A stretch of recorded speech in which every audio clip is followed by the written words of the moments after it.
रूह का स्पंदन भाग 2 के साथ आपका दोस्त एक बार फिर से आपके अपने YouTube चैनल पे हाजिर है।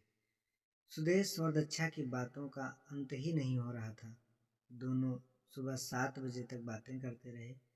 दोनों ने बॉलीवुड, हॉलीवुड, फिल्मों, स्पोर्ट्स, पॉलिटिकल व्यू, समाज की संरचना, स्पोर्ट्स कार और बाइक, विज्ञान और साहित्य, बच्चों के पालन पोषण, फैमिली व्यू सहित लगभग सभी विषयों पर बातें कर डाली। दोनों ही काफ़ी खुश थे कि उनके जैसा कोई तो है दुनिया में। सुबह हो गई। दोनों फुर्सत में करने को कहकर एक दूसरे से विदा ली। घर वालों की सहमत पर सुदेश और दक्षा ने मिलकर बातें करने का निश्चय किया। सुदेश सुबह मिलना चाहता था, लेकिन दक्षा ने ब्रेकफास्ट कर मिलने की बात कही, क्योंकि वह पूजा पाठ करके ही ब्रेकफास्ट करती थी। सुदेश में दक्षा से मिलने के लिए गजब का उत्साह था। दक्षा की बातों और उसके स्वभाव के आकर्षण तो पैदा ही कर दिए थे। इसके अलावा दक्षा ने अपने जीवन की कुछ महत्वपूर्ण बातें मिलकर बताने को कहा था। वो बातें कौन सी थी? सुदेश उन बातों को भी जानना चाहता था। निश्चित की गई जगह पर सुदेश पहले ही पहुंच गया था। वहां पहुंचकर वो बेचैनी से दक्षा की राह देख रहा था। वो काले रंग की shirt, half white cargo pant पहनकर रेस्टोरेंट गया था। रेस्टोरेंट में बैठकर वो हेडफोन से गाने सुनने में मशगूल हो गया था। दक्षा काला टॉप पहने थी, जिसके लिए उसकी मम्मी ने टोका भी था कि पहली बार मिलने जा रही हो तो जीन्स टॉप, वो भी काला।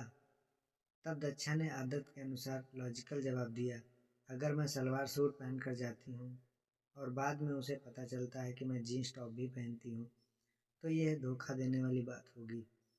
और मम्मी, इंसान के इरादे नेक हों तो रंग में कोई फर्क नहीं पड़ता। तर्क करने में दक्षा वकील थी। बातों में उससे जीतना आसान नहीं था। वो घर से निकली और तय जगह पर पहुंच गई। सीढ़ियाँ चढ़कर, दरवाज़ा खोलकर और रेस्टोरेंट के अंदर घुसी। फोटो की अपेक्षा रियल में वो ज़्यादा सुंदर और मस्ती में गाने के साथ सिर हिलाती हुई कुछ अलग ही लग रही थी। अचानक सुदेश की नज़र दक्षा पे पड़ी तो दोनों की नज़रें मिली। ऐसा लगा दोनों एक दूसरे को सालों से जानते हों और अचानक मिले हों।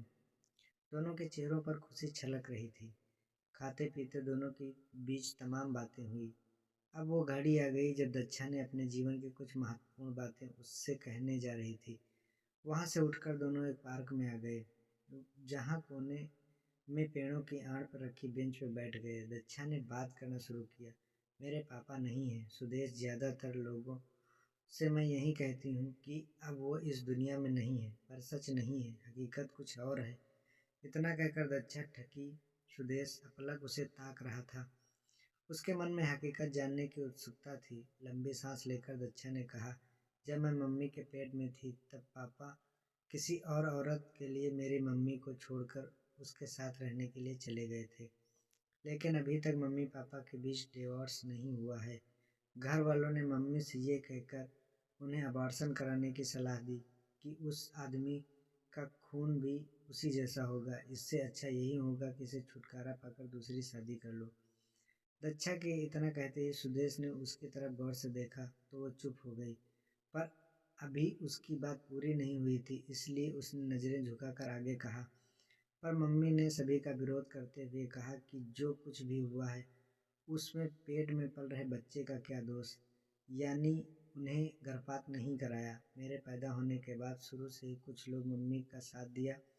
जैसे जैसे बड़ी हो गई वैसे वैसे सब शांत होता गया। मेरे पालन पोषण एक बेटे के जैसा हुआ है। अगल बगल की परिस्थितियाँ जिनका अकेले मैंने सामना किया है, उसका मेरी वाणी और व्यवहार में खासा प्रभाव है। मैंने सही और गलत का निर्णय खुद लेना सीखा है। ठोकर खाकर गिरी हूँ और खुद बड़ी होना सीखा है। अपनी पलकों को झपकाते हुए दक्षा आगे बोली, संक्षेप में अपनी ये इमोशनल कहानी सुनाकर मैं आपसे किसी तरह की सांत्वना नहीं पाना चाहती, पर कोई भी फैसला लेने से पहले मैं आपको बता देना जरूरी समझती हूँ। कल कोई दूसरा आपसे कहे तो आपको खराब लगेगा और आपके साथ धोखा भी होगा।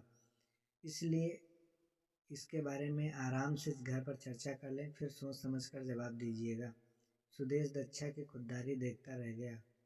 कोई मन का इतना साफ कैसे हो सकता है, उसके समझ में नहीं आ रहा था। अब तक दोनों को भूख लग गई थी। सुदेश दक्षा के साथ एक नज़दीक के कॉफ़ी शॉप में गया। कॉफ़ी का ऑर्डर देकर दोनों बातें करने लगे। तभी अचानक दक्षा ने पूछा, do you believe in vibes? Sudesh क्षण भर के लिए स्थिर हो गया। ऐसी किसी बात की उससे अपेक्षा नहीं थी, खासकर इस बारे में जिसमें वो पूरी तरह से भरोसा करता हो।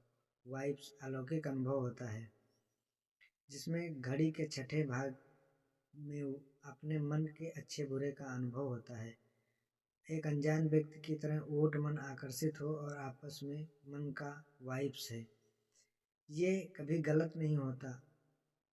आपका अंतःकरण आपको हमेशा सच्चा रास्ता सुझाता है। दक्षा के सवाल को सुनकर सुदेश ने जीवन में एक चांस लेने का निश्चय किया। वो जो दांव फेंकने जा रहा था, अगर उल्टा पड़ जाता तो दक्षा तुरंत मना करके जा सकती थी, क्योंकि अब तक की बातचीत से ये जाहिर हो गया था कि अगर सब ठीक हो गया तो सुदेश का बेड़ा पार हो जाएगा।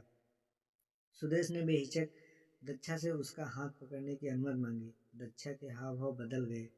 सुदेश की आंखों में झांकते हुए ये जानने की कोशिश करने लगी कि क्या सोचकर उसने ऐसा करने का साहस किया है। पर उसकी आंखों में भोलेपन के अलावा कुछ दिखाई नहीं दिया। अपने स्वभाव के विरुद्ध उसने सुदेश को अपना हाथ पकड़ने की अनुमति दे दी। दोनों ने हाथ मिलाते ही उनके रोम रोम में एक तरह का भाव पैदा हो गया, जैसे वे एक दूसरे के जन्म जन्मांतर से जानते हों और एक दूसरे के लिए बने हों। दोनों अनिमेष नज़रों से एक दूसरे को देखते रहे। लगभग 5 मिनट बाद निर्मल हंसी के साथ दोनों ने एक दूसरे का हाथ छोड़ा। दोनों जो बात शब्दों में न कह सके वो स्पर्श से व्यक्त हो गई। जाने से पहले सुदेश सिर्फ इतना कह सका, तुम जो भी हो, जैसी भी हो, किसी भी प्रकार के बदलाव की अपेक्षा किए बगैर मुझे स्वीकार हो। रही बात तुम्हारे पिछले जीवन की, उसके बारे में इससे भी बुरा होता तब भी मुझे कोई फर्क नहीं पड़ता।